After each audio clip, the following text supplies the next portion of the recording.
Hey guys, and welcome back to another edition of the Wrestling Stoop with the legend himself, Bob Roop. And I am your co-host, Ray Russell, along for the ride once again as we begin to head into Georgia Championship Wrestling. Bob's run there, his time there, circa 1983, all the way into 1985. And for those of you who may be wondering, Ray, you sound a little different this week. Well, I have been under the weather. In fact, the COVID virus has went through the entire house over the last week and a half. And I, for one, got the brunt of it. Luckily, the kids recovered fairly quickly, the ones that actually had any symptoms at all. My wife, she had a little more, but a hell of a trooper, and she's getting better, I'm happy to say. And actually, I'm doing better because I'm actually on the air as well, guys. And I've made a few updates across my social media over the last week just to kind of give everybody an idea what's going on. But for those of you who didn't have social media, I wanted to cover that up front here. So if I sound a little lethargic, to quote Gorilla Monsoon, or maybe my voice is a little off, you guys know why. I'm still recovering, but I did want to try to get at least a couple shows out this week, this being one of them, one of my all-time favorites to do each and every time out. Ladies and gentlemen, welcome back to the show, the man, the myth, the legend, the one and only Bob Roop. Well, thank you, Ray, and it's good to be back. Hi out there to all our listeners. Happy New Year's already passed. I hope the year is going well for folks. And here in Michigan, we have 3 great seasons, and then we have winter, which is not always that great, but the other three seasons of the year more than make up for it. So anyway, Ray, I'm sorry to hear that you were under the weather, and I'm really glad you recovered enough to, well, not just to do our thing, but you recovered enough to feel human again. Yeah. So, well, welcome. I welcome you back, the land of the healthy, my friend. The land of the living. Anyway, I feel, yeah. I feel okay that I can sit up here and talk into a microphone for a while. So that's what we're going to do here this week. If I can only get a couple shows in, this is definitely one of the ones I wanted to do. And I've been excited since we last talked, Bob, because I knew we were heading into Georgia Championship Wrestling, which was huge. It was on cable, Superstation 17, WTBS, and Ole Anderson's booking at that time when you come in there. But before we get there, we're going to go back, actually, because you're going to arrive in the early part of 83 into Georgia. But before you do that, we've talked about it in the past. You finish up working for the Cowboy, Bill Watts, in the Mid-South Territory right around your birthday in July of 1982. And I notice after that, and it doesn't take much to notice, just go look up the results and look up Bob Roop, and you notice that your name disappears from wrestling, the business, as a whole, say from August all the way through January of 1983. And so I asked you off air, Bob, do you remember what was that long hiatus, what that was about? And we talked a little bit about it off air, but I want you to share with everybody what transpired between that time period. Okay, well, I had been finishing up with Bill, and I got one of those just absolutely dreaded phone calls from my younger sister, that my dad was critical. I had not even known. In fact, they didn't either know that he was sick, as he was as sick as he was.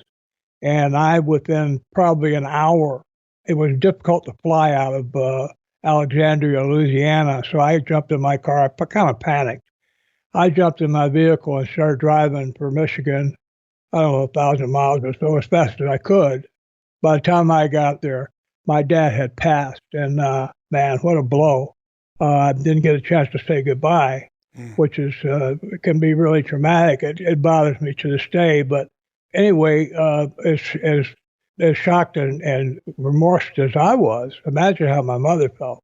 She didn't know that she knew that there was something wrong with him, but they had been to the doctor several times, and the doctor ended up having to face a malpractice charge for what happened. But as a result, my dad died of cancer that he had for I don't know how many years.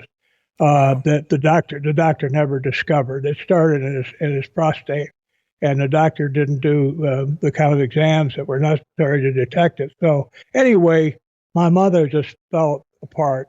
Everything in their home reminded her of her husband of half century, and so she didn't go crazy in the sense of actually like pathologically, clinically, but she just wanted to she started getting rid of everything that reminded her of him. And my brother was hauling truckloads of stuff to the dump of mementos and including like 1,000 books they had bought and saved and just all kinds of things. And when I got on the scene, of course, I was up there for for his memorial. Later on, he had asked to be buried at Arlington National Cemetery, and his lifetime in the military enabled him to do that. So we all went down there a month or two later. He was cremated, and then we took his remains to Arlington. But my mother was just. She didn't have a breakdown, but she was really, really, really upset, of course. And so I stuck around. I basically finished up with Bill. It wouldn't have mattered if I was booked in the main event against the world champion at the Omni. I would have still been up there taking care of my dad or my mom's affairs. So I just stayed up there, and it took me about 6 months to get his affairs kind of put in order. My wife was still in Alexandria, Louisiana, going to nursing school. And so after I finished getting my dad's affairs in order and getting my mom kind of, used to her new life, I went back to Louisiana. And by the time I already knew I was going to be going to Atlanta. So I worked a few shows for Bill. I don't know. I don't remember exactly how that worked. I called him and he said, well, I'll go ahead and book you or something. But anyway, that was the way that worked out, that I ended up going back to Louisiana just for a couple of shows. And then it was on to Atlanta. Okay. So you're basically supposed to finish up with Bill in July. Well, actually, it was before that, but we've told that story about the Orndorff situation, jobbing to the dog. You got a couple extra months out of that, and you wind up working through right around your birthday time there in July of 82. Your father passes away, I guess, shortly thereafter. You're dealing with things at home, totally understandable, making sure mom's okay, and very commendable. Again, terrible guy who tried to steal Knoxville territory, making sure his family's doing well. And so we do see your name pop up here. It's funny you said that. In November of 82, you return to Mid-South Wrestling TV. You do a squash match. You go over on Mike Bond. So even in returning, Bill's using you, even on the house show here, New Orleans, November 25th, Bob Roop beats King Cobra. You also work Wrestling 2 in Baton Rouge a few days later. So you do have a few dates here in November of 82. I guess you're back there hanging out with the honey, and you're back in the area. Maybe you said, Bill, I could use a couple bucks. I don't know how that went, but the Cowboy put you back on a few shows anyway, and he's putting you over for the most part. So clearly Watts certainly respected your talents. Because if a guy's coming in for a week or two, usually he's not going to be getting too many wins. And he's even using you on TV. Curious, I'm thinking back, I don't remember exactly why he did it that way. Maybe he planned, if he could, to bring me in. Or to bring me, you know what it might be? It might be he was planning on asking me, you never stay in one area too long. Maybe he thought maybe in a year or two, he'd have me come back. That was a way to to have me go out. Although, they do that with a lot of people. They know they're going to come back in a year or two. They still have them do jobs before they leave the first time, because it's not going to hurt them. And you get back some of what you put into them in terms of their stature. Mm-hmm. You put that stature on someone else. So I'm really actually a little bit surprised to hear that to learn from you that I was going over in those matches. There's not really much you can say about Watts in terms of his booking ability. Ole was the best I ever met, but Watts was right up there with him. And, well, I mean, let's look at who did they hire to run the company once Turner bought it, wasn't it? Didn't he hire Bill? Bill came in 92 after they went through a slew of other people that didn't work out. So Bill had his run there as well. But that was the end of wrestlers running the company after Bill Watts got a hold of it there. Hurd hired? Jim Hurd did come in when Turner bought it, yeah. Okay. Yeah. It's funny you mentioned the Cowboy and Ole Anderson, because while I was down and out, while I was laid up on the couch, I did a lot of reading through Ole's book, which I'd read back when it came out, but it's been so long. What a great read. I encourage anybody that can get a hold of Ole Anderson's autobiography to go out there and check it out. It's really fun stuff. Very detailed, great memories, and for as angry and gruff as he was, he still made a lot of it into humor. So it's a really good read and really educational on the history of the business because Ole was deep in that. And he gave credit to Cowboy for many things, which I'm sure we're going to be discussing as we go along here in Georgia. You talked about it last time out. Bill was the one that came up with the idea of the look for the Road Warriors, paint their faces and get them over that way, fun, if you will. And so that worked. But Ole also credits Bill as the guy who looked into the numbers of how many people had cable in certain cities. It was Bill's idea for Ole. Why don't you go expand into Ohio? I was up there in Columbus, the area. They do such big numbers in cable. The fans there in the area have cable TV. Take advantage of that. Go run Columbus, which is what Ole starts to do as the Cowboy leaves, because Bill Watts comes in and books Georgia for a while in 80. In the summer, the end of the summer of 1980, Ole Anderson takes back over. The Cowboy leaves to go make sure he's going to go take off with Mid-South Wrestling at that time. And so that was just one of the ideas he gave Ole, and Ole ran with it, and obviously it worked out. Oh yeah. When I ended up going over to Atlanta, they had just come back from a week in Ohio where I think Columbus did $50,000. Right. Which was I think that's the highest it ever. That was a peak number, but it was often sold out, so that was very common. Yeah, and so that's just one town. They had a bunch of towns in Ohio that had over 100,000 population. I said 1 million before, which is just stupid. I don't know why, but over 100,000. I mean, like in Michigan, you got Detroit, there's a major metropolis, and then a bunch of smaller cities. Even Lansing, I think Lansing's got maybe 150,000, but you don't have a lot of big cities. In Ohio, they had 8 or 9, with Columbus and Cleveland. Cleveland was another major, like a Detroit, and Columbus and,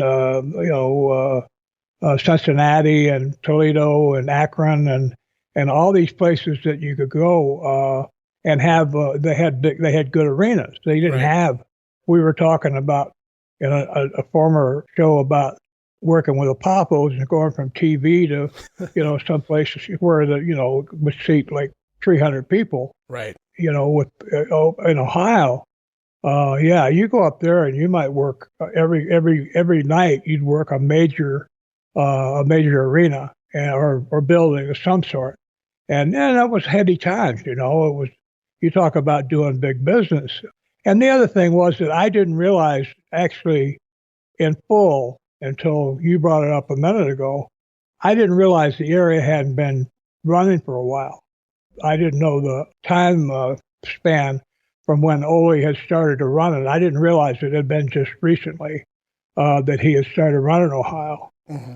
But because Ole was smart. He went in and just ran Columbus from, I think it was October of 1980, and all of 1981 was just Columbus. He expanded immediately at the beginning of 82, however, and even the smaller towns like a Zanesville. So Ole took his time to get in there, and he waited and to see where the cable was going to spread into the big cities, and got himself TV in those big cities before he ran there, which was intelligent. He talked about, and we're probably going to get to it. I have so many excerpts I grabbed from Ole's book talking about Georgia, talking about you, and we haven't gotten to it yet, obviously, but there's a point where he talks about, we were on TV in Cleveland for 3 months before we ran there to get the fans acclimated with the promotion. And that was just, genius. It's like, well, let's not just run a show. Let's give the people time to start watching and figuring out what time this show's on and who these talents are. And then we'll run. And then, of course, it was off to the races. And we're going to talk about the gates that you guys were doing in Ohio. Looking back, Ole was a student of the profession. He went to school over, from the beginning. He was studying how to reach the very top, and the very top meant making the most money. One way to do it. I mean, you can talk all you want about being the world champion and making, $300,000 or $400,000 a year, but then you talk about being, say, a Jim Crockett and making $3 or $4 million a year. Talking about 100, many times percentage higher. Right. And that's what he wanted to do was to be an owner. He'd been a booker, to be an owner, and to able to, like Barnett, we talked about on another program, like Barnett, when the money comes back, he got his hands on it first. That's the person who makes the most money. the one who gets their hands on it first. And I'm not saying anything about stealing or anything nefarious or untoward, but well, Ole Ole does in his book in regards to Jim Barnett, and we will get to that eventually. Okay. Well, anyway, he was, he wasn't Ole wasn't a drinker or a druggie, or my understanding was that he'd go on a long trip, like 300 miles each way. He would take a soda. He would take a soda in a cooler, like a can of pop. And Bob Orton and I might have a case of beer. And, if it was Andre was there, you'd have 3 or 4, maybe a keg. But, well, he was very frugal. That's why he ended up with money. He didn't waste it. He invested his money. He didn't put it into Slim Jims and cases of beer. So, very smart guy.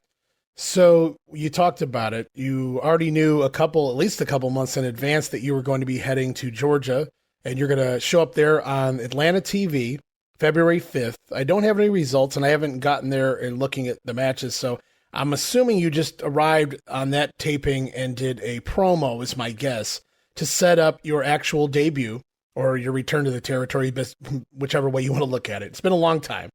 And so on February 6th in the Omni in Atlanta, brother, Bob Roop defeats Brad Armstrong, February 6th, 1983, your first match back in Georgia in quite a spell. And Brad Armstrong had actually come into the company, Georgia, in the fall of 1981. He came in, immediately won the national tag team titles in the Thanksgiving night tournament with his father, the Bullet, Bob Armstrong. So Brad had been around. He was very young, very green, but even then you could see he was a natural in the ring. He was very good for his age and the length of time he had been in the business. But Brad would go on with Bob to feud with Roddy Piper right out of the gate, Roddy's first real feud in the Georgia territory at the beginning of 1982. And so the fans here in Georgia knew Brad, but he was still young. He was still up and coming to a degree, if you will. And here comes this guy, Bob Roop, out of the blue, right there on Georgia TV. He talked his game the day before, and the following night, scoring a win over Brad Armstrong. Do you have any memories of arriving in Georgia? Yeah, I do, but not. I remember I drove to Alexandria, Louisiana, and did those shows with Bill. I remember loading up. I had a home gym, one of those things that you can put together and it just take the corner of the room. I never used it when I had it in Alexandria. For some reason, I loaded it into my vehicle and I drove it to Atlanta, and they had a rooming house there in Atlanta that all the boys stayed at. It's $42 a week. One of the reasons it was so cheap was that it was a nice enough place. It was like an old inn or hotel that it wasn't run down, but it was old, and it was all wood. It wasn't metal or brick or anything. A bunch of the boys stayed there. Again, the $42 a week. Well, every other week you were gone for a week, so you were paying for that week without even being there. But still, financially, it worked out okay. But I knew I was going to have a place that I could put this gym that I brought. I got hooked up and got a room there. And the first night, I realized why it was so cheap, because there was a train station about a block away with trains going through all the time. And then the hotel was right under the main runway from Hartwell Airport, and the planes were taking off. It's like an old sitcom, right? Yeah. And the first night I thought, well, I'm never going to be able to sleep in this place. But about a week later, I was laying there and I thought, wait a minute, why don't I hear the planes and the train? And once I tried to listen, I did hear them. What happens is you learn to shut that stuff out, and where you can go ahead and, just ignore it and whatever. But going in there, I went in there to work as a wrestler. Elaine hadn't talked about me working in the office, but right. What happened was, and we've talked about this before, but for some reason, to this day, I still don't know why, but Buck Robley came to me, and he brought Bruiser Bodie with him when he did, and he talked to me about, and I hadn't seen Buck in years and years. He talked to me about going opposition to Ole, I told Buck, I said, no, I'm not interested in doing that. Now, if he had asked me to keep it to myself, I'm not sure what I would have done. I felt obligated. So Robley, if he's ever doing a show like this, he's probably talking about me like he probably talked about me like I talked about Slater. But just I didn't ever give Robley any idea at all that I was going to have anything to do with it.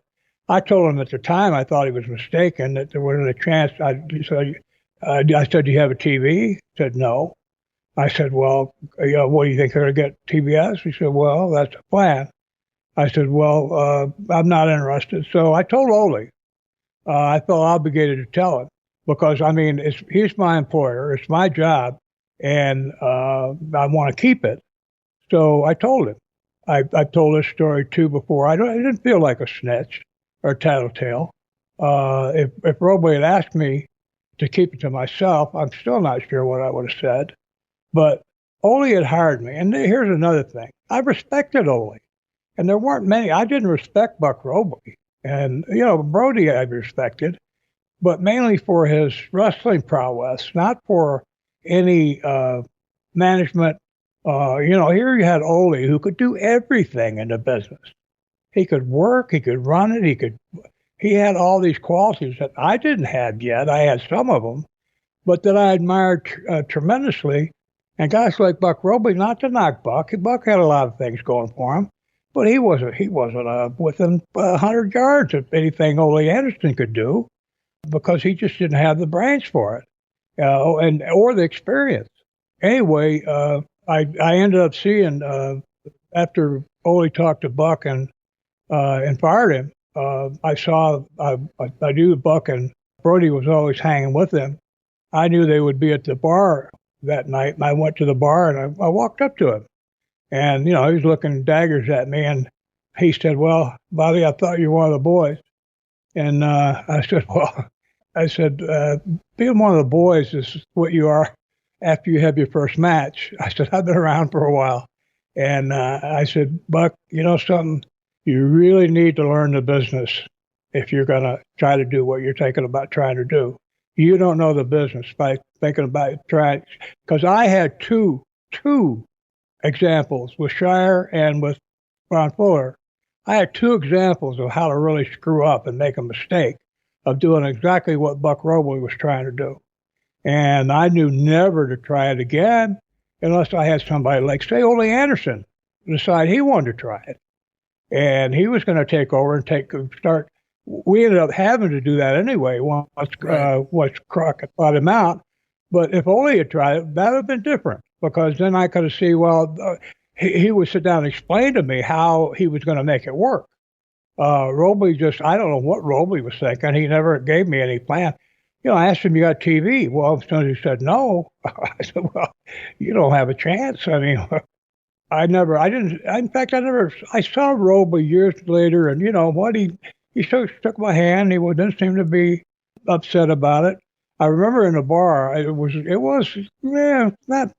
worried really, although maybe I should have been, but Robley's talking to me at the bar, and he's between me and Brody. Brody's up like a head higher than Robley, and he's looking at me over Robley's shoulder, and he's just glaring at me, man. He's got that Brewster Brody look like he's just getting ready to attack somebody like Abdullah the Butcher in Japan.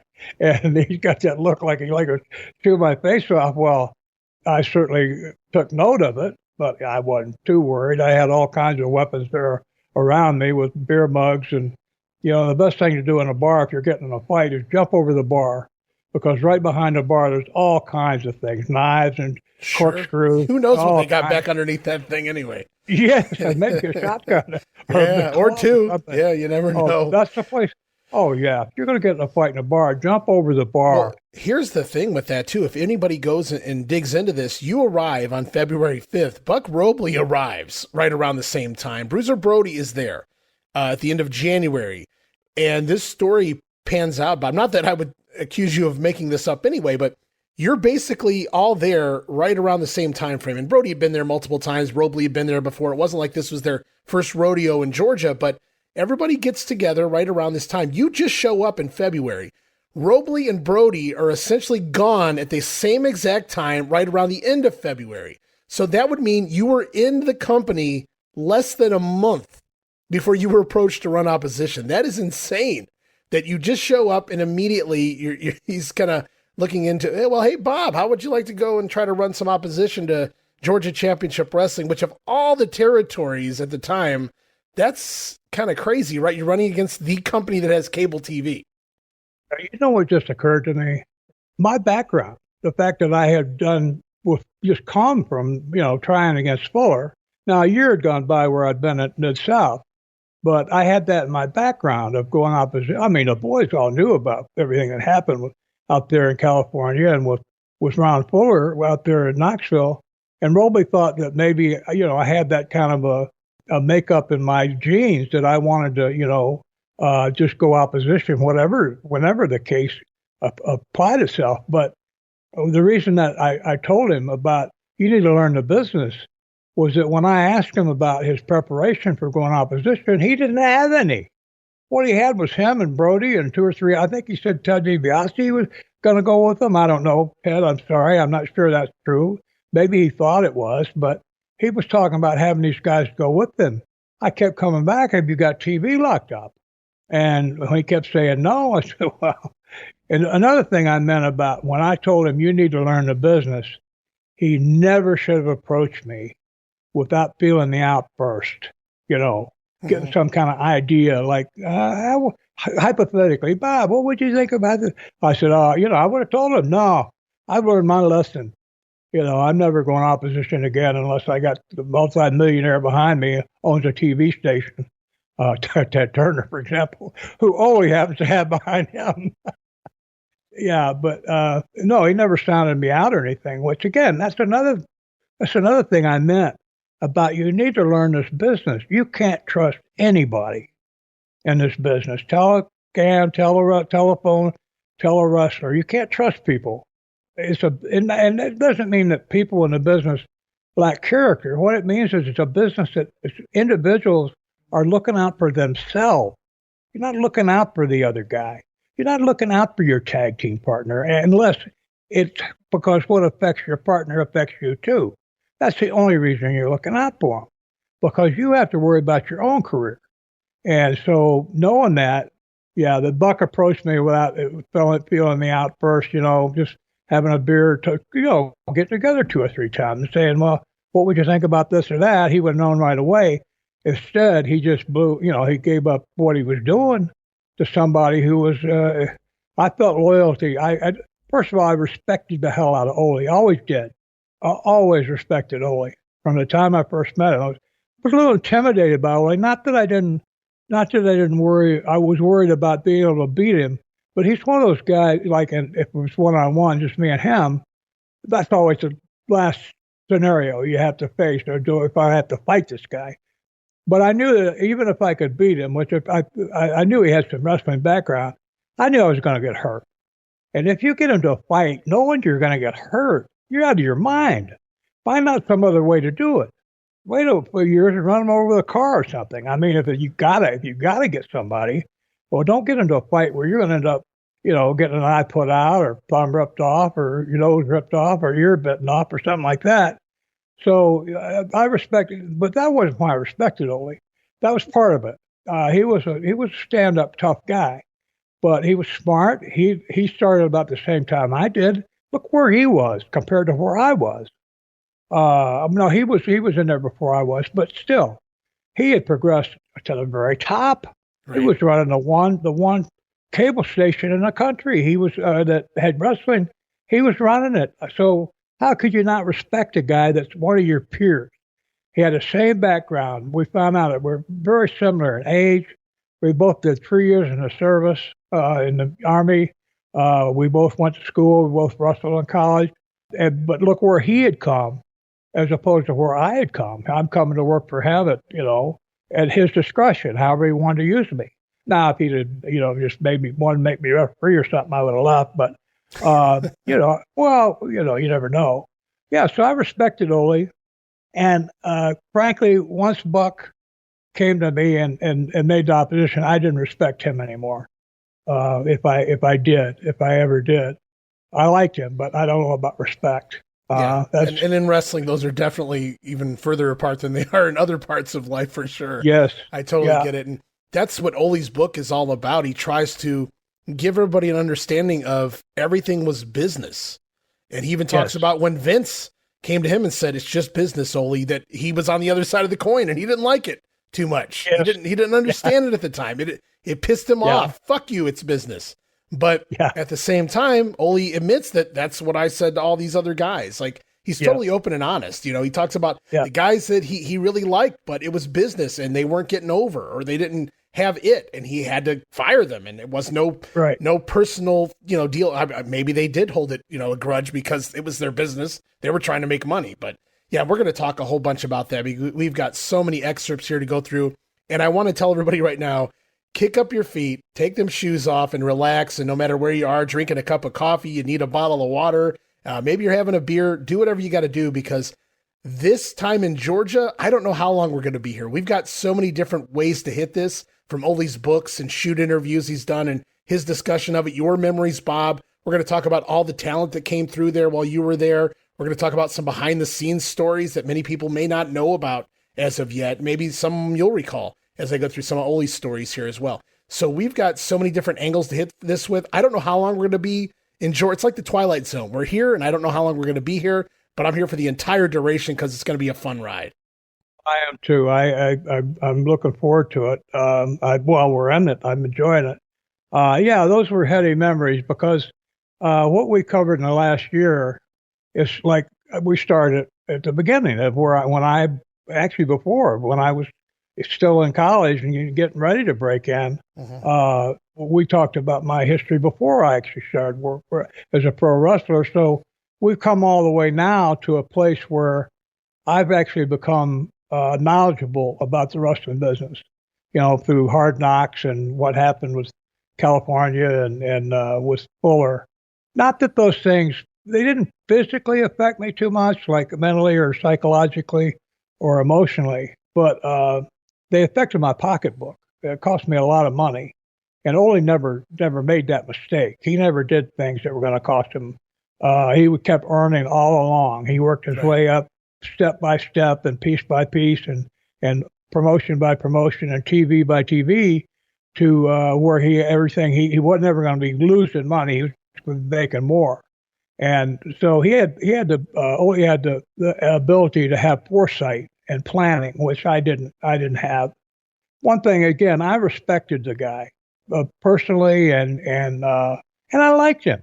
He was straight. I wasn't one of those guys that wanted to rib everybody and horseshit wrestling talk to everybody that came along. I was more of a straight shooter myself. Not that anything wrong with that, but that just wasn't my shtick. I liked guys that would talk, were straight. When you come in, I saw Ole yesterday afternoon when I left the office to go to the show, and then I come in and see him. Now it's the next morning. When I come in, he just look up and say, "Hey, I didn't expect him. Hey, how you doing?" All that like crap. He hadn't seen you in 6 months. Or he might not even say, "Hey." He'd say, "Hey," he might say, "Look at these. Take these and go look at them and do something with this." They're like I just walked out the door, a half bit of 10 minutes ago, and now I'm just walking back in. I like that because there was no pressure. There was no pressure socially to have to you walking up to, why do people, when they walk up to other people, why do they stick a hand out? They want to make sure the other person doesn't have their hand on a gun or in their pocket before they pull out a knife or brass knucks or something. They want to see if the person's got an empty hand. That's the reason. That's the origin of the handshake. And so I'm glad I didn't want to have to shake Ole's hand every time I came in to see him. Yeah. So I appreciated that. So I'm going to go into some excerpts here in Ole's book, and we're going to jump around from week to week and look into some comments that Ole's made. There's a lot to get into, but I highlighted some of the comments that he made about you specifically. So some of them are in regards to some of the work that you were doing behind the scenes and some other things. But first, we're actually going to go back in time. And Ole talked a little bit about some of the more grizzled veterans, the hookers, the stretchers that would be quote unquote hired, and I'm using that term loosely, to work out with what Ole calls the marks. And you're very familiar with that going back to the Eddie Graham days. And so Ole had a bit to say about that. He talked about some of the names that enjoyed doing that enjoyed hurting people, maiming people. But he also went on to say that Bob Roop, a former AAU champion, could beat a lot of people. Dale Lewis, a national champion, could also beat a lot of people, but both of them hated to hurt anyone. If they had a choice, they would choose not to hurt you. So a lot of people have the misconception, based on there's footage out there, Bob, I'm sure you've had to have seen it by now, of one particular, I will call him a mark, that you had to work out with down there in the Florida office. And that footage popped up maybe 10, 11 years ago on the WWE network as a hidden gem, I do believe. And it's got you in the ring. And as you used to say, Eddie Graham would stand ringside waiting to take his shot after the fact. And it had you working out with a young guy. And I don't know the backstory, but it appears that you were coached along to injure this guy. And his arm, something happened to his arm. I can't tell. I haven't seen it in like a decade. But something goes awry, and his arm is definitely popped out of place or broken or something along those lines. And as he leaves the ring, you actually are shouting negatively towards him. I don't know if that was provoked. I don't know if you remember this incident. I don't know if you've actually seen it. But I have to imagine you have. Oh man, it's like a stain on my back, my reputation. I mean, I look like just a total bully, and without trying to seem apologetic or like making excuses, it's the furthest thing from the truth. By the time the guy walks out, he's been there at least 20 minutes. And the whole 20 minutes, in that 20-minute time limit, Eddie Graham had asked me, and he didn't say, you better break his leg. He'd say, break his leg or break his arm. He had asked me to maim this guy at least 20 times. I spent most of the time staying away from anywhere where Eddie could easily talk to me, where he could, talk in a low voice where the guy couldn't hear him. Right. Because I didn't want to have to keep, because I wasn't going to do it. It was. I don't think it was on the video, but at one time I had him. I had his leg locked in a way that all I had to do was keep pulling on his leg. I had his leg hooked. He was laying flat on his face, had his leg hooked with mine and pinned where it was pinned to the ground. I had his lower leg. It was bent at the knee, and I had his foot in both my hands pulling up. If I had pulled his leg as hard as I could, I would have broken his ankle, his fibula, his tibia. I would have dislocated his knee, and maybe broken. The only thing that would save his femur from being broken would be if his knee dislocated. If his knee didn't dislocate, I'd break his femur too, with one move. And that's what these horrible hooks are called. That's why they're called hooks. Well, I did. I didn't want to bend the guy's leg, but break it.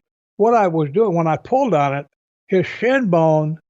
You know how the shin bone? All you do is look down at your leg, folks.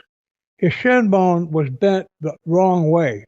It was curved outward, like 5 degrees. And I mean, it made me sick looking at it.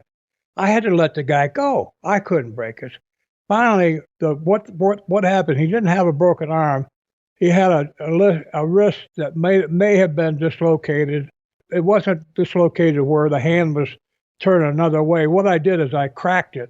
I heard it crack, and I threw him out of the ring.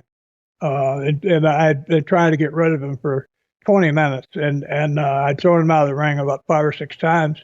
And Graham kept sweep talking him to get back in the ring. So finally I threw him out, and what it was Graham kept insisting that what could have ended it is if the guy would have admitted that he wasn't a pro wrestler, and he didn't want to do it because he'd been trained. What happened is a local fly-by-night type wrestler at a wrestling school had trained this guy and sent him over to Championship Wrestling from Florida. And Eddie kept wanting to he wanted it on tape, on video, of this guy admitting that he wasn't a pro wrestler. And so the last time I threw him out of the ring, I said, so are you a pro wrestler or you're not a pro wrestler? I was trying.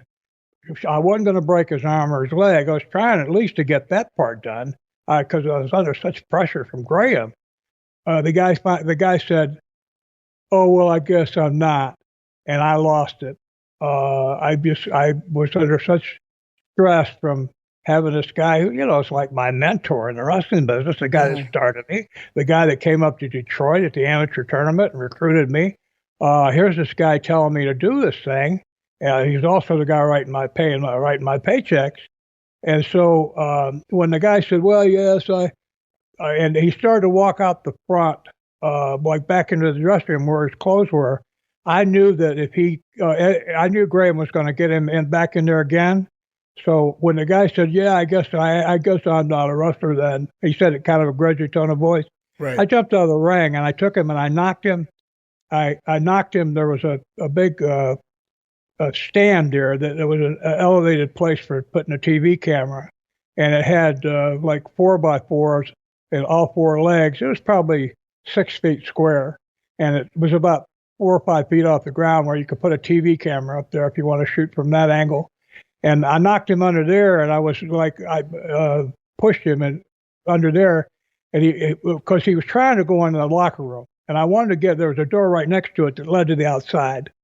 So I got him, I kicked him in there, I pulled him out and threw him through the door out of the building and ran him down that alley and said, "Get out of here or stay out of here."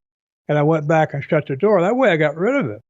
Well, about 10 minutes later, I was upstairs. I was working in the office. I came back. They called me. Said, "Come back down here." And I come back down here. They got this guy. The cops are there. They got this guy handcuffed, and he's back right inside the door. I threw him out of him about 15 minutes ago. Mm-hmm. He had run down to the. There was the sportatorium snake pit. Was about halfway up the block from a main street, and there was a store on the street facing the main street. This guy had run down half a block and around the corner. They run into the store. You go, "Help, help," and they thought he'd been in a car wreck.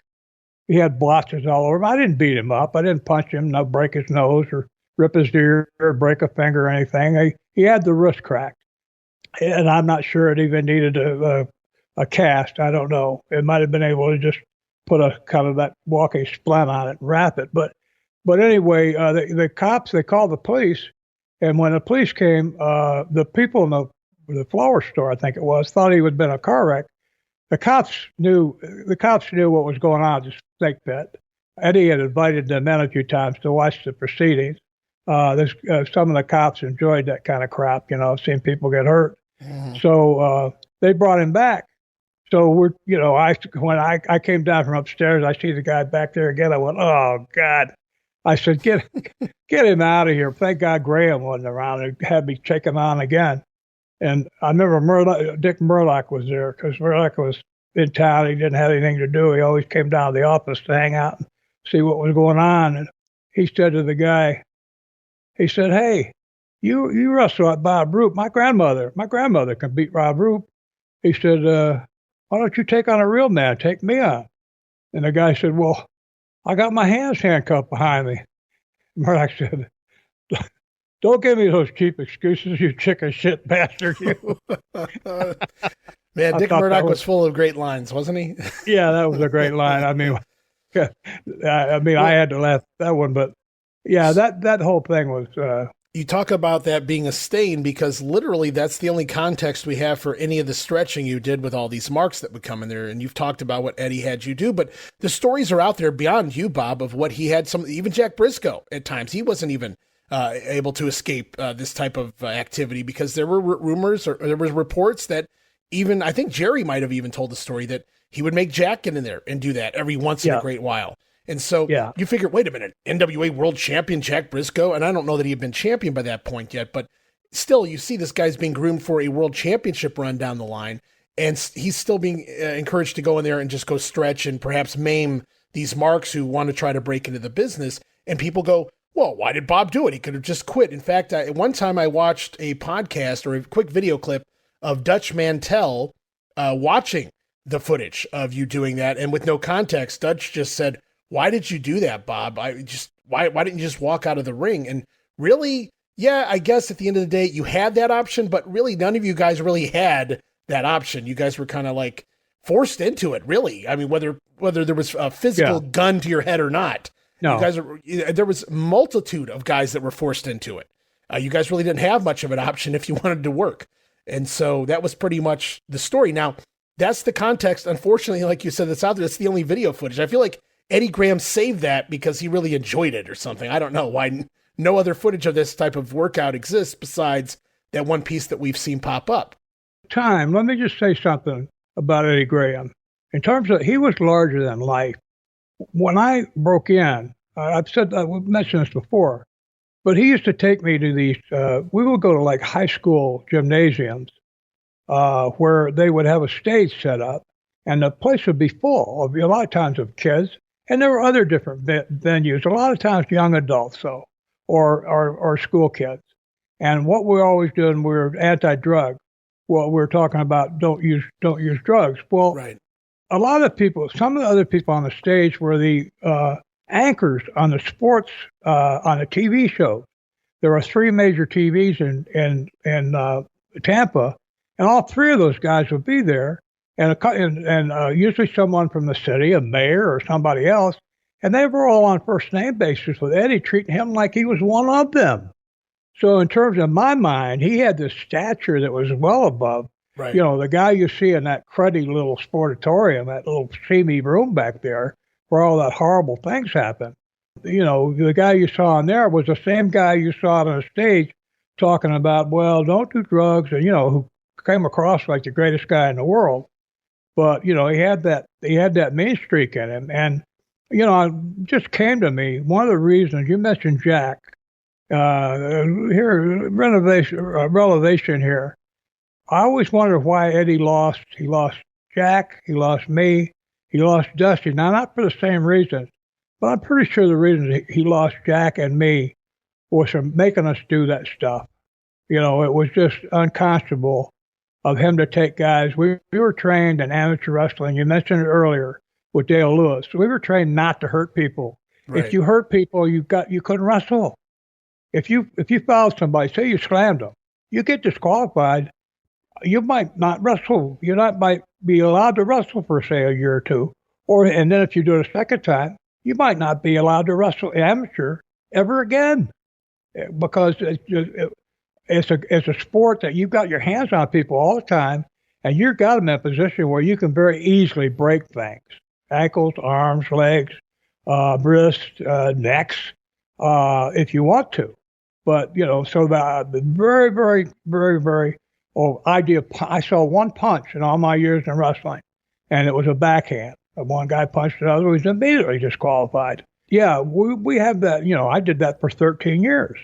So here I come in, and a year or two later, this guy said I'd break his leg. No, just went against everything.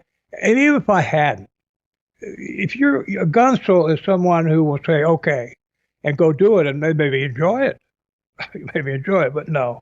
And so when Jack was very disillusioned, what Jack Brisco had to pay to become world champion, oh man, I feel bad for him, because it's like you finally earned the great bowl full of celebratory champagne of your career has reached the zenith. You're the world champion, and you look and there's a big turd in the punch bowl, because that's what you had to do. It was what you had to do to get there. Put that turd in there. So Jack was by the time he became world champion, because he got screwed around with the way it was supposed to happen.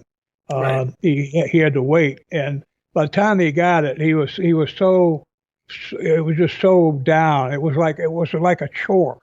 And then of course disenchanted with it. I know he didn't like to travel. I know you've talked about it, but I've heard it in other aspects as well. Of Jack basically wasn't paid what he should have been paid in many different territories and whatnot. That's why there's a great story out there. He goes and works a tour for Baba in All Japan, and they come to him and say, Jack, we're going to pay you X amount of dollars. It was tens and tens of thousands of dollars to drop the NWA World Title belt to Baba just for a week over there.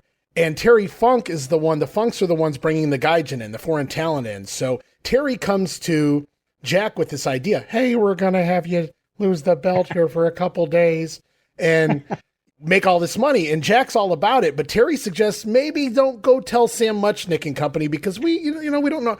Jack, the stand-up guy that he was, says, I can't do that. And he goes and tells Sam Muchnick, guys, I've been offered this much money to drop the belt, and I'm going to go over there and drop the belt. And they say, well, all right, because Sam Muchnick is 3% of everything the world champion makes.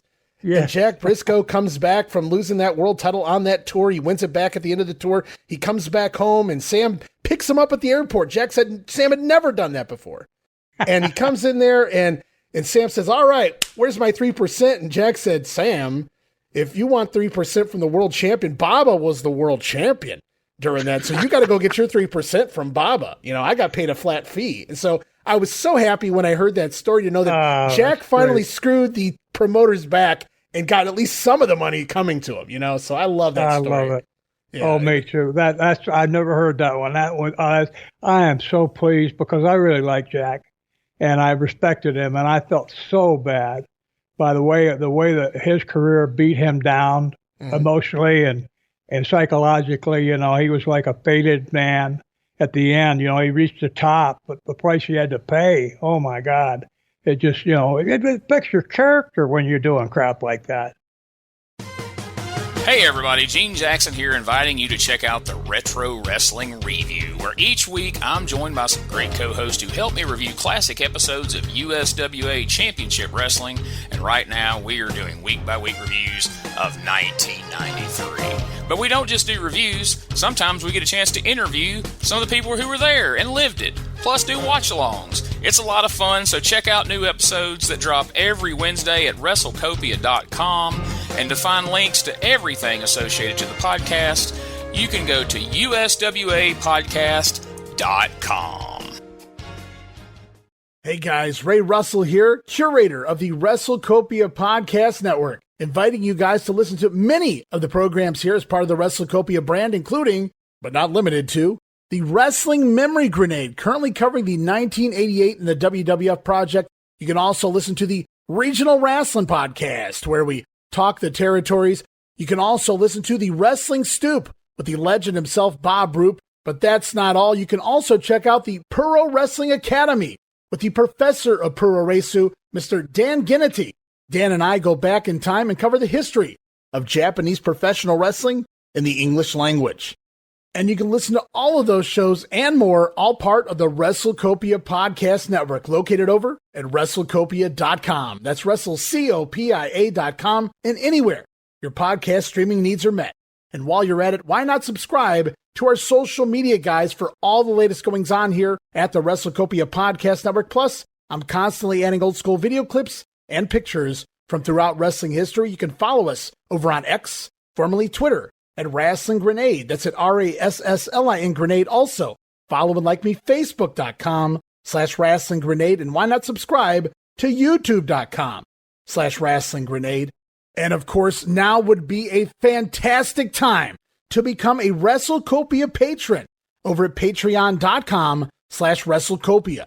That address again, Patreon.com/WrestleCopia, where you get so many gifts, including all of my insanely detailed show notes for every episode of The Grenade Show, Regional Wrestling, and the Monday Warfare podcast. You'll also get early access to a lot of the podcasts here on the WrestleCopia brand, where you can listen days and sometimes as much as a week earlier than the rest of the listeners.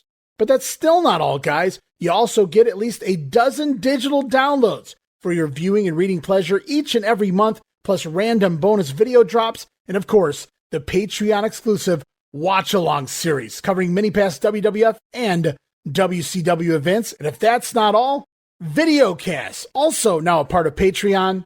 No subscription, cancel anytime. Give it a try for a month, guys. I think you'll like the content that I offer, and every penny of it goes right back here into paying the bills. So if you're looking to support that next up-and-coming podcast brand, please consider making it WrestleCopia. Help me pay some of the bills to keep the WrestleCopia Podcast Network and all of the great shows here up and running for the months and the years to come. This is Wrestling Nostalgia, the podcast that dives into wrestling history. Hey, wrestling fans, I'm Dave Dynasty, and if you enjoy podcasts that are knowledgeable and history-driven, then Wrestling Nostalgia is for you. With great guests and fun interviews, there are over 200 episodes in our archives. We chat with several first-time guests and often cover topics not discussed on other podcasts. Look up Wrestling Nostalgia on your favorite podcast platform and visit all of our links at linktree/WrestlePod. That is linktr.ee/RASSLEPOD.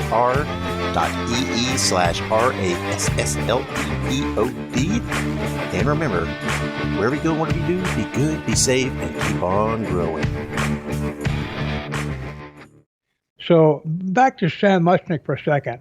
We talked in previous episodes about me going to Sam when I first broke in, and I got to see him and his bailiwick, where all his awards. A guy looked like, he was as prominent as you could be. He had awards all over this great big apartment-like office that had 4 or 5 different ante-rooms. You could see them all.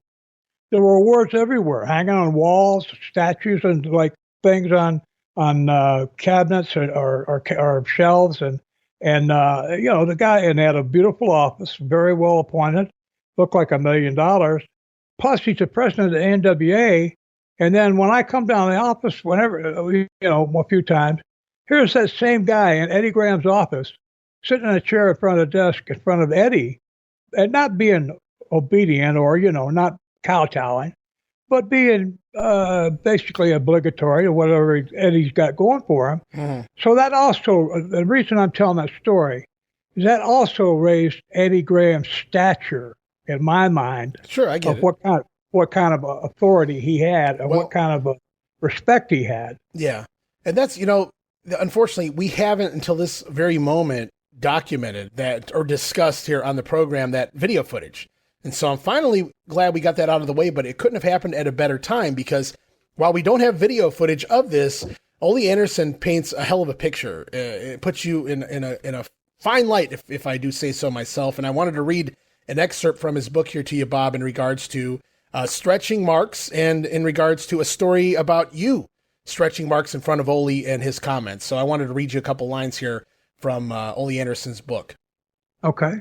So in regards to working out with marks, is what Ole called it. He said, at first, Gene Anderson, worked out with marks at the behest of old man Crockett Sr. There was no money involved. We just volunteered to work out with them. Gene and I weren't the only two who did that. Guys like Harley Race, Buzz Sawyer, Bob Roop all did the same thing. In fact, before turning pro, Bob wrestled in the '68 Olympics and was the national AAU champion in '69. He had been stretching marks for Eddie Graham, the wrestling promoter in Florida, but quit because Eddie would abuse the guys after Bob finished stretching them. You've talked about that before, Bob. He said, when the mark got out of the ring, Eddie would cold cock the guy. Bob didn't like the fact that Eddie took advantage of people in that fashion, so he left. That was one of the major differences between Bob and me. Bob didn't want to hurt anybody. Bob didn't believe in abusing anybody. I believe in abusing everybody, including Bob, at least verbally.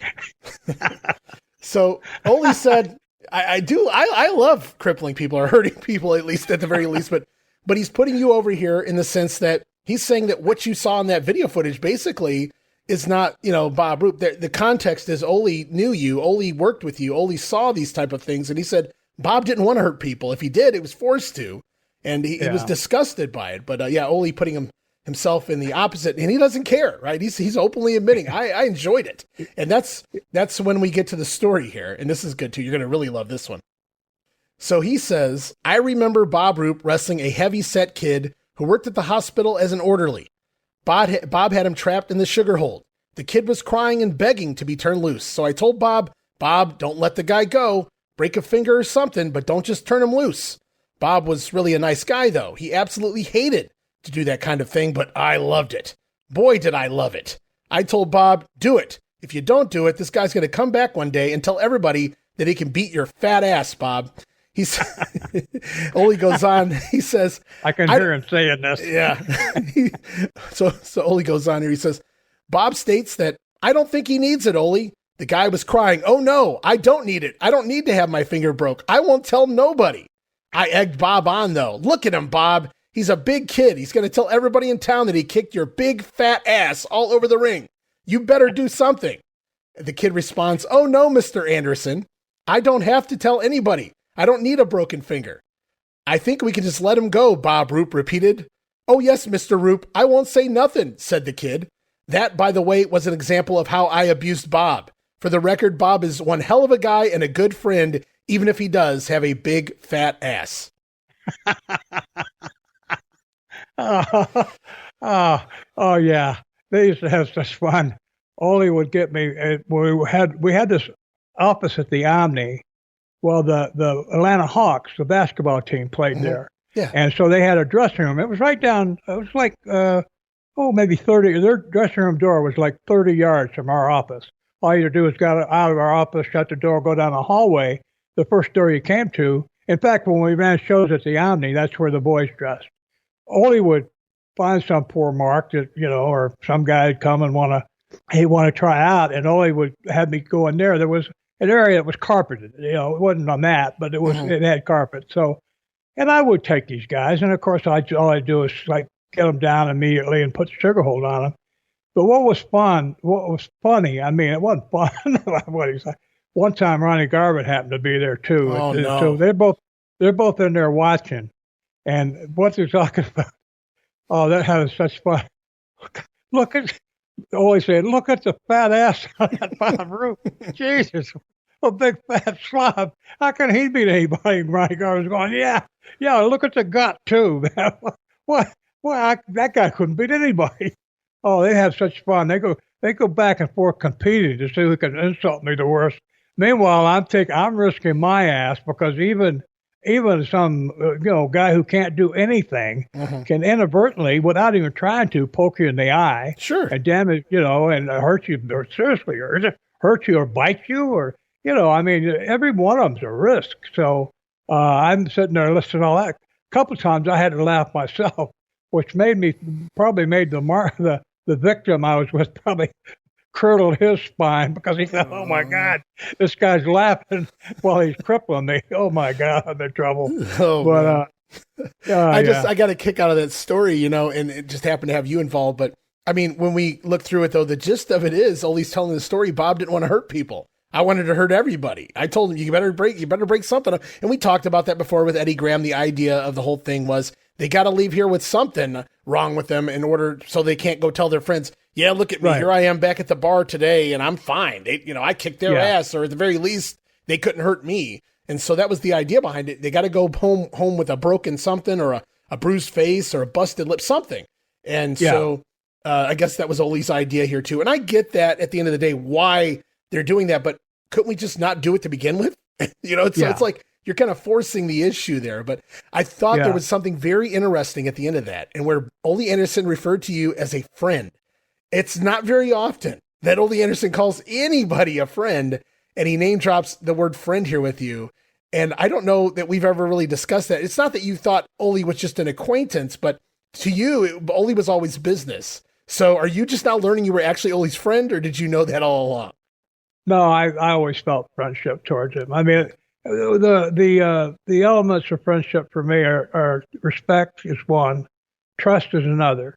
I respected him and I trusted him to be who he was. Yeah, he was all those things. He was rough trade in a lot of ways. Like I said, we had very similar backgrounds, completely different on our ethnic background. I think he was Polish or Lithuanian or something. He talked about a family that his real name was Rogowski. Right. He talked about things. His grandfather hauling shingles up to the roof when he was in his 70s, and stuff like that. And he just came from a completely different background than I did. My dad was a mild-mannered college professor. He weighed about 160 pounds and 5'9". I never saw him do anything really athletic in my whole life. I mean, maybe swimming, but he wasn't an athlete. He was a scholar. My size and everything came from my mother's side of the family. Yeah, that was then friends. Yeah. Anyway, let's move on. Yeah, we'll continue. So you mentioned some of the things you look for in a friendship. And one of those things you just happened to mention was trust. And that's very important because the very next thing I have here in my notes is Ollie listing the names of people he could trust. And it is a very short list, mind you guys. So listen to this here. The people that Ole Anderson could trust. Here is what he stated in his book. He said, as for people who I felt I could really trust, that list was a lot shorter than friends. I could trust Bob Roop, and I felt the same way about Stan Hansen too. Then Gene Anderson, for sure. So his former partner's lifelong partner, really Gene Anderson, the Andersons, obviously. I would stake my life on Gene, says Ole. It all boils down to this. I didn't look at people and think I liked them or I didn't like them. For the most part, I just looked at people and considered several factors. Will they work hard? Can they wrestle? Can they make money or not? If a guy wasn't talented, I had to get rid of him. If a guy was talented, but he was a pain in the ass, I might or might not get rid of them. It all depended on the degree of ass pain that I had to put up with to keep them. God, I love this book. Just another. But whenever I fired someone, it was never personal. It was always business. But how about that? Maybe there's a couple other he left out, but he names 3 people in the entire wrestling industry that he trusted. Stan Hansen, Gene Anderson, which makes absolute sense, and you, Bob. How do you feel about being in that close company? Well, I you know what? I feel really, really good about it. I tell you why, because I always felt like an outlier in the wrestling business because of my value systems. And not that I'm better or anybody else, but my values in terms of like what was important. And the idea about hurting people and all that, if pro wrestling had been for real, I never would have gone into it because, first of all, I didn't want to get hurt. Go out there and where people can legally punch you and all that? No, you out of your mind. The idea that of being able to trust someone in the wrestling business was something I was always looking for because we talked in the past about people who, it wasn't everybody that you couldn't trust, but there was always someone who was going to, if they could gain any kind of advantage from it. And some of them times it wasn't to get advantage. Sometimes it was just to get personal pleasure out of screwing somebody around. Mm-hmm. People weren't gaining anything from it, really. So, yeah, well, that's a nice feeling because, again, it's coming from someone who was a mover and shaker in the business and who, made a name for himself without doing anything totally really outrageous. He was a main event wrestler most of his career, but he wasn't a Dusty Rhodes or, Hulk Hogan or Ric Flair or whatever. He was, in terms of his notoriety. Now, in terms of money making, Hulk Hogan probably did better, but only made a lot of money. I always admired him and respected him for that, but I'm flattered. I'm flattered that he considered me a friend. I certainly liked him and respected him again. Oh, I know I forgot what I was going to say a minute ago. Mm-hmm. Ole would always get rid of people in the most abrupt, curt, short way that he could. You're some big guy comes and, I remember his story, his great big 6'6", 400-pound lumberjack type guy who had the lumberjack clothes on. Ole, he came and wanted to try it. Ole had him he went to get in the ring and he tripped getting in the ring. Ole said, "Get your big fat ass out of here, you motherfucker, before I kill you." And I thought, gee, that was a little harsh there. But when you think about it, he was busy. I mentioned it earlier in some other situation. He was at the office when I got there, and he had 6 kids at home and a wife at home. Right. And yet he was at the office when I got there, and he was there when I left. Now, I had to go to the show. He could go home at night, that is. But no, he didn't go home every night. I mean, some weeks he went out on tour, at least for 2 or 3 days he'd fly in. So he was giving up a lot, too. He had a family with 6 kids, and, he's gone during the school year. Of course, they're in school. But it ended up, eventually he ended up getting divorced and, losing some of his fortune that way. But there's a cost for everything you do. But I respected the fact that he was willing to put in the time and the effort, and the fact that he didn't mince words. He would say it. If people didn't like it, we'll do something about it. As I was going through the book, just randomly, I would come across all these different ways he fired people, and they are absolutely hilarious. It's not funny that people lost their jobs, but just the way he went about doing it. There was even a fun story in there. in regards to David Schultz, Dr. D. David Schultz here in the early 80s. He said one Christmas holiday season, David Schultz asked if he could come. He's going to be in the area. Can he come in and work for a week? And Ole booked him. And he no-showed. The very next year, Schultz calls him again, asks to get booked for a week or two. And so Ole said, sure, come on in. And David Schultz shows up, and Ole says, well, you're not booked. He goes, what are you talking about? He goes, well, now we're even. What are you talking about? Well, last year I booked you, and you no-showed. Now you showed up, and I didn't book you, so now we're even. And so I got a kick out of that. And so it's funny the way Ole would just handle people, or, various other stories, how you talked to how abrupt he would just fire people. And many times, admittedly, even in the book, he says, I did hire him back a week later or something like that, but he wasn't going to play anybody's politics. If he heard somebody was talking shit behind his back, they weren't happy. Well, you're not happy with $1,800? How about $0? And then they would be on their way. Yeah. So now we don't have a problem anymore. If you guys are that hot of a commodity, go get paid somewhere else more. I don't want to hold you up here. Yeah. That's a hell of a business guy, really, at the end of the day. People might look at that and go, what an asshole. Well, if you have that big of a problem, go solve it. Well, I got to see, I didn't see actually how the firing went, but my first day of working, that I worked in the office with Ole, I can't remember if I offered to help him with the book or if he asked me. He knew I had been a booker. So he said, why don't you come in and sit down? We'll sit down and see if we can work together. So the first day I came in, now he had an office, and then outside his office, he had a door that shut.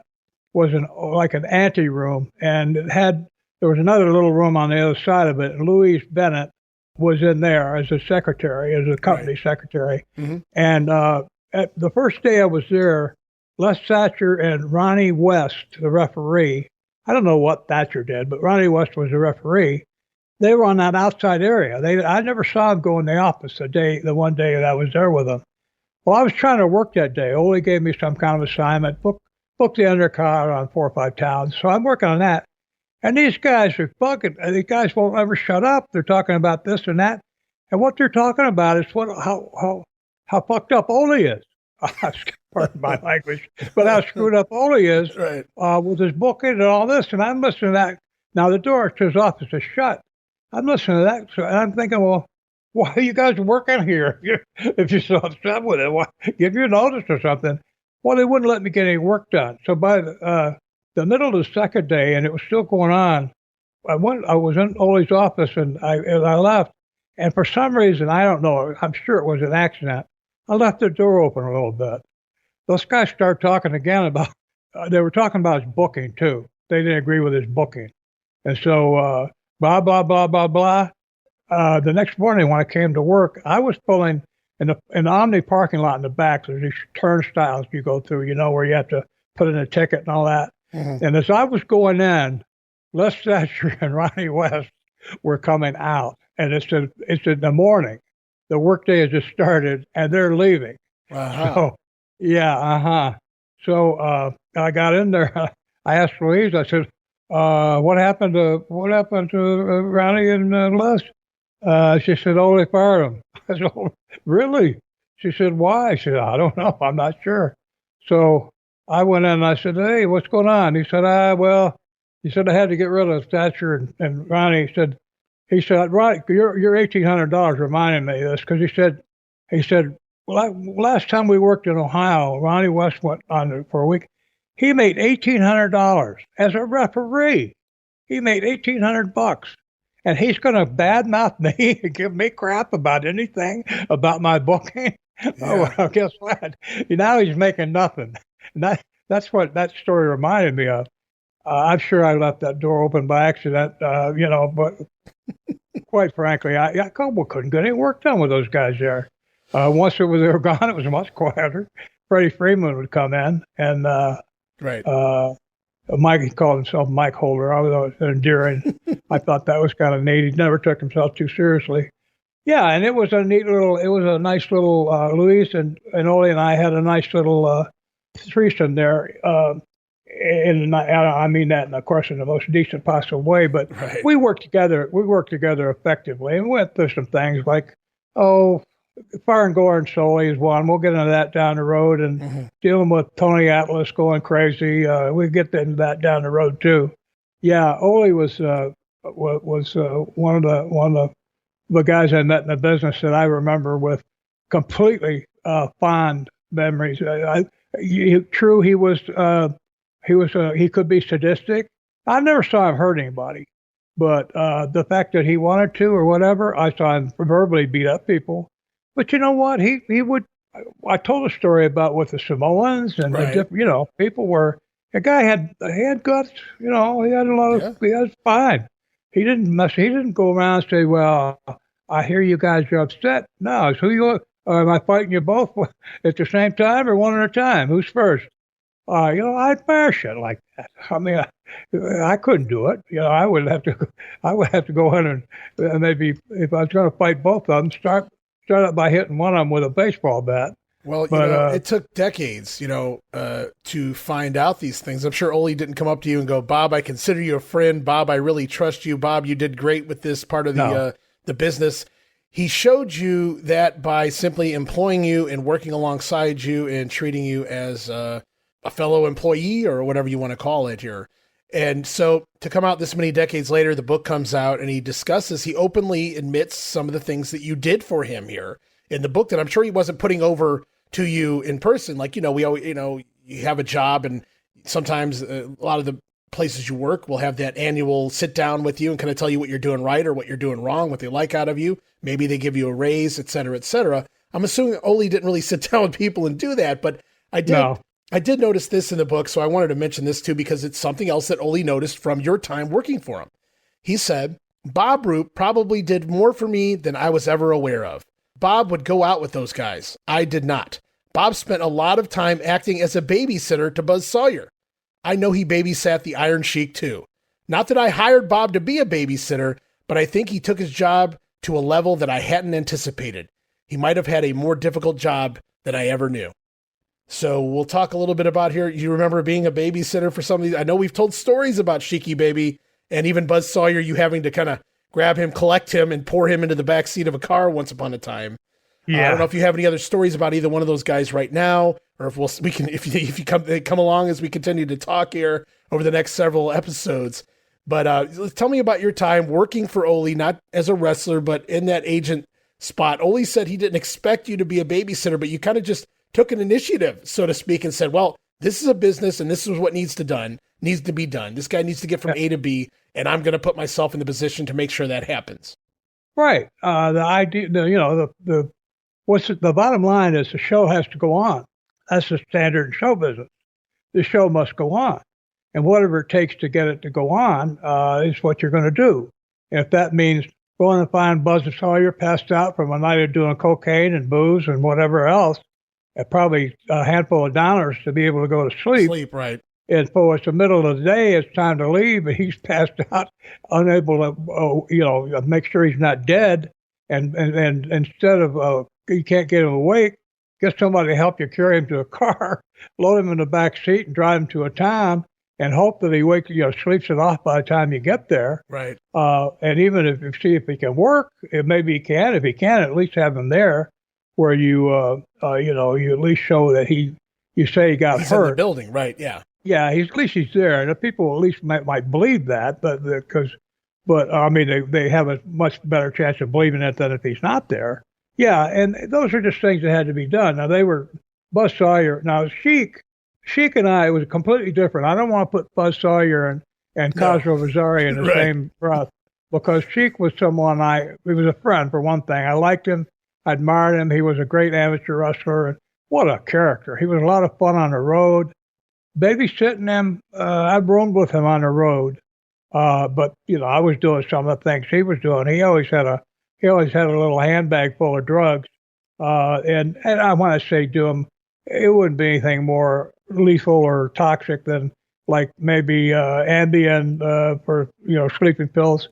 You could take a couple of Ambien and a beer and get a little high going, and after the matches, it was always nice to have a way to come down to where you could go to sleep before 3 o'clock in the morning. So, and that's just my excuse. I enjoyed getting mellow. I never took speed.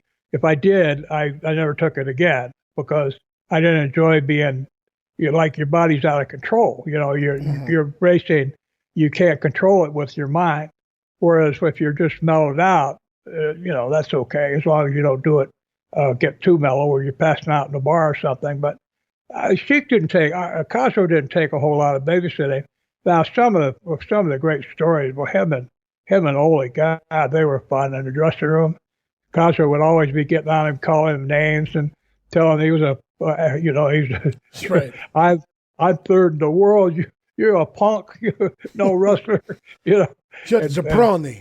Yeah. You talk about it. I think Ole came around just because he was great, or had him around just because he was great in the dressing room. Yeah. The guys were all, when Cosgrove and Ole wasn't always in the dressing room, but when the two of them were there, it was always a good time because Cosgrove was always screw with him. And he would do something. Cosgrove was setting himself up. He knew Ole was going to do something horrible to him, like take a key or something and write his initials on Cosgrove's bald head, something like that. But now Buzz was completely different. He wasn't anything funny at all about Buzz. But again, that was part of the job. One time in Atlanta, I got a phone call that from the bar where the boys all went, that there was a guy there waiting he was going to stab. He had a cane with a sword in it. He was going to stab Buzz. Buzz had called him a cripple or something. The guy had a bad leg, congenital, I think. He was born with it. And Buzz was a heel, so he was giving him shit about. But I mean, you don't do that in public. And anyway, he did it in the bar. This guy was waiting for him. He was going to wait till he went out, and he was going to stab him. I don't know if he's going to stab him to kill him or he's just going to stab him in the leg, but that wasn't the point. Well, anyway, I was home for the night, and I had to come down there. My wife was over there by that time. I had to come down to the bar and keep an eye on him just to make. I walked him out of there, and the guy was waiting for him. But with me there to kind of do escort duty, I managed to get him to a car. Now, Buzz is gone. Rest in peace, Buzz. But here's an example of Buzz. And Ole had a Cadillac that he had redone. It was an older one, like 10 or 15 years old. It was immaculate. I mean, it's just beautiful. And Buzz, for some reason, wrecked his car or something, and he needed a car. So Ole sold him the car for, I don't know, next to nothing, cost, whatever. Within a week, that car looked like it had been actually something you pulled out of a junkyard and got running. It had dents in it. It was filthy inside. There was food all over the floor, spilled potato chips, beer. I mean, it just totally, he didn't ruin it. But even if you had taken it and had it detailed, it wasn't going to get anywhere near the condition it had been in when Buzz got it. He had it a week. He was just, I don't know, a mess in action. He was just a walking mess. There was somebody. He didn't have too many people that had a lot of kind words to say about him. Well, he didn't. He acted like he acted like he wanted you to hate him. He was always so. He was so disrespectful to me. I mean, he never called me names or anything, but he would just. He didn't want to do finishes, and he didn't like to finish. It was just. I think looking back, I think it was his way of trying to show that he had some clout. He could refuse. This was Ole's finish I was giving him, like on the road. Well, even in Atlanta, in the Georgia territory, say we're in Columbus. Right. And it's Ole's finish. That's what finish Ole told me to have him do. I gave him to him, and he said, I'm not doing that one. I said, that's what Ole wants you to do. I'm not doing it. So I'd have to go call Ole. And then Ole say, well, get him on the line. Then I have to go get Buzz to come to the phone. He wouldn't come with me. Then I have to go get Buzz and say, Ole wants you to call him. I mean, that happens twice a week. First of all, it undermined my authority in the dressing room by doing that crap. But, he was one of our main event guys, and he was drawing money. I can't give it where it's due. Why would you put up with anybody who didn't? If a guy did draw money. Now, Ole had a fond spot in his heart for some reason for Buzz. I don't know why, but he did. He just felt for the guy, for some reason.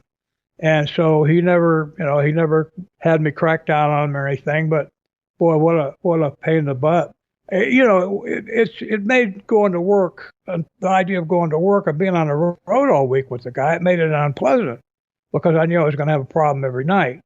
That's no fun.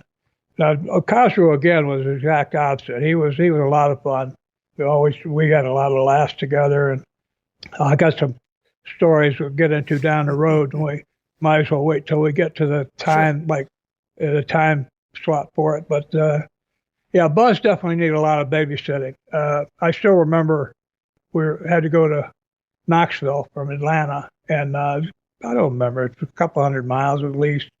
And I had to load him in the back seat of he said he was sick. He could walk, but he said he was sick. And I had to load him. He laid in the back seat of my Cadillac, and I drove him to Atlanta.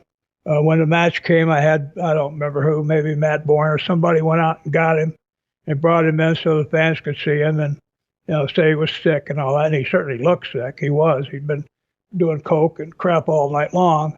And then I had to take him back home. So he got back in the back seat and laid down. I drove him back to Atlanta.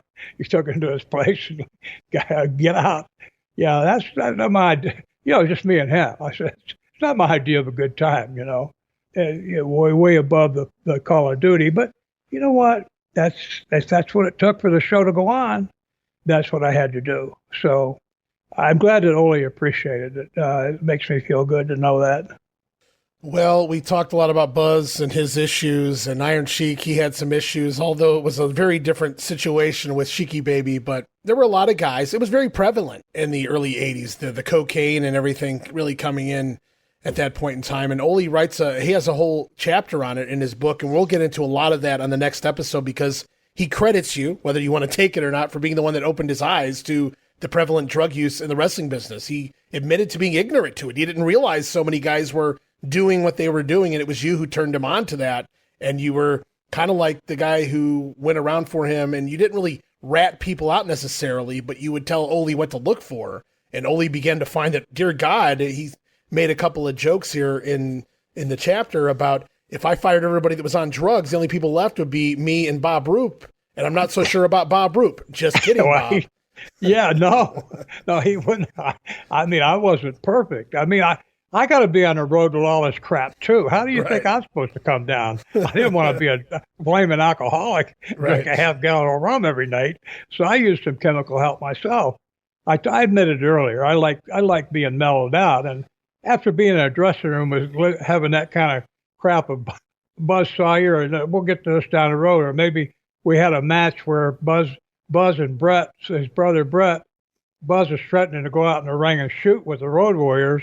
When you go through crap like that, after the match is over, you want to be able to come down before 4 o'clock in the morning. Can't say that I blame you there. So, because we're already kind of deep in the episode, I just want to tell one story here from the book, and then we'll close up this week in regards to some of the drinking and the drugs and et cetera. And so just in a preface here, guys, this is actually a story Ole tells about Wildfire Tommy Rich. It seems like maybe this happened more often than I realized, but this seems like something you might remember, Bob. So I want to go into this story. And Tommy Rich, also part of the WrestleCopia podcast network, along with Doug Gilbert and the host Gene Jackson over there on Dangerous Conversations podcast. But Ole talking about Tommy here, when boys will be boys. Somebody says something about, Ole says, for instance, we had more car wrecks. Once the drinking and drugs became more prevalent, we used to provide the guys with cars, usually a Lincoln, 4 guys to a car. One night, while I was driving back to Columbus from Cleveland, Ohio, we saw a car upside down in the median. When I realized it was a Lincoln, I thought, oh my God, don't let it be one of our guys. It was Tommy Rich and 3 other guys. The cops said, listen, we have to arrest him. He's been drinking or using drugs. It has to be one or the other or both. Ole said, as a favor to me, could you please just arrest him for drunk? They agreed. So Ole says he knew a local attorney. She set things up and they agreed to take the case. He think he paid $1,500, maybe $2,000. And he says, see what you guys can do.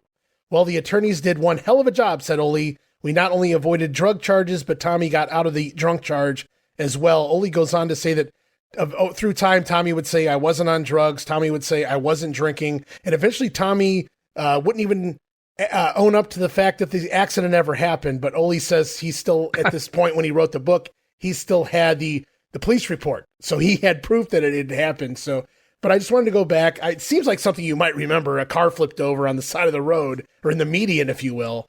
Tommy Rich and some of the other guys. I don't know if you remember the story, if you remember some of the other guys that were in the car. Just anything about this ring a bell? Yeah, it rings the Liberty Bell and it cracks it all the way through. It's not just one side anymore. Oh my God. Yeah, Tommy, see, in Michigan, we were talking earlier in the program about Ole expanding from Columbus to the rest of Ohio. Mm-hmm. He also went into Michigan. He did Bay City and Grand Rapids, and also some towns in West Virginia, I think Wheeling and Huntington. Maybe Charleston. Huntington, yeah, that rings a bell. So the week that we would go, where we'd go to Michigan, we only worked 2 nights there. So the other 3 nights would be in Ohio somewhere, or maybe West Virginia, I don't know. In Michigan, they had a athletic commission. So you had to get checked by a doctor before you could wrestle. And we told a story earlier about Ole threatening to shut the show down in Grand Rapids because the commissioner wasn't going to let Ivan Koloff wrestle. But, the doctors would come and check the guys. I think they'd take their pulse, or I don't know if they listened to their heart or not, but it's just they wouldn't go through they would go through the actual doing it. It wasn't just sham. They would actually do it. But the athletic commission got 10% of the gate. You got a $30,000 house. They're making $3,000 that's a nice house call, isn't it? $3,000. Mm-hmm. So the boys would always give them the story that, hey doc, I can't sleep. I'm so blah, blah, blah. And they'd get downers, or, hey doc, I get so worn out. I got to drive 2,000 miles a week. Anything you give me to perk me up, and they'd get uppers, and the docs would write them scripts for like 100 of them. And Tommy was real good at getting those. And Tommy liked to do downers and drink. So I saw him in one match. And when you talked about Brad Armstrong earlier, it reminded me of it because Brad was his partner and against the Road Warriors in Cincinnati at an afternoon show. Show started at 1 o'clock. And by the time Tommy was ready to go on, it was probably 2:30, 2:45. And he showed up just, got poured into the room. I mean, he made it on his own, but he was, you could tell. And for some reason, I don't know why, I let him work. And he went out there and he managed to get up on the corner of the ring, a tag team match, him and Brad. And Brad got out there, and for some reason, the Road Warriors are still green. And the Road Warriors did a thing, where they got Brad, and they fought on their side of the ring, and they fought Brad all the way around to where Brad is fighting the Road Warriors. He's going from one to the other, punching them. And Tommy's on the apron about 3 or 4 feet away, and he's just hanging on the rope and just sitting there watching them.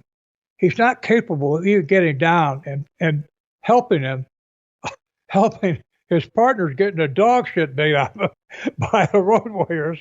And here, Rich is too screwed up to even get. And it killed. It really hurt. I'm not saying it killed the town. It killed Tommy Rich in that town because they say, well, why aren't you helping him? And so, was it a problem? Is that not a problem? If you're me, the guy watching the show, who's running the show, yes, it's a serious problem. Right. But Tommy was a draw. And about the car, Ole thought he was going to have to pay for it. I think the guy who running the cars was self-insured, and because Tommy he had provided his own insurance, because Tommy had a DUI for the accident, the guy was charging Ole for the car, and it was I think $24,000, maybe 34, but whatever, it was some serious money. Ole was going to charge. Tommy had some property that he had bought, and he was going to. The deal was, I'm working in the office with Ole. I'm hearing this every day. We're talking about stuff like this, and Ole was going to have Tommy sell the property to pay him for the paying for the car. Mm-hmm. So, and then what happened was, that turned out the DUI. the breathalyzer or whatever, the blood test, whatever they did, came back negative. And the part you said about them not testing for drugs, that's the reason they got away with it. Because Tommy was downed out, but he only had a beer or two, so he didn't test positive. He probably had six Ambien or something. I mean, he was only about 50 miles from the town he was leaving. He was already so screwed up. He rolled the car. Well, he's lucky. He had a bunch of guys with him. He's lucky he didn't kill anybody. Yeah. So and the story, as Ole tells it here, it wasn't so much to put an attack on Tommy. It was using Tommy in this specific instance as a way to kind of show how things just were during this time period. And I was just going to read another thing here he says about it, and we'll close up. He said, Tommy denied that he had taken drugs or that he had been drunk. Eventually, he didn't remember being in the accident. That was how messed up he was. Instead of saying, thank you for getting me out of the drug charge, which it would have been, and thank you for getting me out of the drunk charge, which it should have been, he wouldn't even acknowledge it. I wasn't guilty of anything. I wasn't even in that accident. Ole stated that I still have a copy of the police report from that accident that Tommy, quote unquote, wasn't in. So he says Tommy didn't learn anything from the incident. He went right along the same path he had been following before the accident. And this is where he kind of morphs it into not being about Tommy, but about just a lot of the talent at the time. He said that kind of thing happened several times. If the guys didn't wreck the cars, they would trash them. It got so bad that several rental agencies told me that they didn't want our business anymore. Yep. And that was, so Ole, we didn't hear tell of that in the territory days. Somebody giving you rental cars to drive. You guys were trying to find your own vehicles and transportation and riding together and trying to save a buck and gas. And I heard some of the job guys or the underneath guys would even pack sandwiches and things and sell them to some of the other wrestlers on the road trips just to make a couple extra bucks because they weren't getting paid what the higher up talent was getting paid. And so you hear all these things, and then here's Ole getting everyone rental cars. Now you had to ride 4 deep, but that sounds fair to me. And these guys couldn't even be respectful to the property. Yeah, well, not just getting rental cars, but getting Lincolns. Ole went, he could have gotten just, some big economy car, but not, half the cost of a Lincoln. But he wanted the guys to we're on the road all week. He wanted the guys to be in luxurious. They're roomy cars. The big Lincolns are nice. Yeah. They're soft. They're plush. And also, you look good coming and leaving. If people watch you drive in, or, to the arena, or as leaving, if they watch you while you're leaving in a nice, you look like wrestlers are all supposed to be millionaires. You look like you're, as a result of that deal, we got where we were running from Alamo or somebody, just, on a week-by-week basis. Mm-hmm. So, typical wrestler, you got a great deal. Let's see if we can figure out some way to screw it up. As far as my telling Ole about drugs, the way it transpired was that he would go talk to guys and he would come to me. And Tommy Rich was the one in question. He came to me in Cleveland. He came to me and he said, what's wrong with Rich? And I said, look, I'm conflicted here. I can't really talk to you about some of the things that go on the road without feeling like a stooge. Even though I work for you, I got to live with these guys. So here's the deal. I know all about drugs. If you think a guy's doing drugs and you want to know, if you ask me, I'll tell you. That was my deal with Ole. Okay. I'm not going to come to you about it, but if you ask me, if you ask me, I mean, I don't mean in general. You're not going to ask me about, well, is so-and-so doing it. But if you see something at a show that you got a question about if the guy's doing drugs, come and ask me. I'll tell you. So he asked me about Tommy. I told him he's doing downers. No, Ole didn't know anything about that. He never used any drugs in his life. I don't know if he even used aspirin when he's had a broken arm. Well, maybe if he was going to gig that night. They say it thins the blood a little, right? That's true.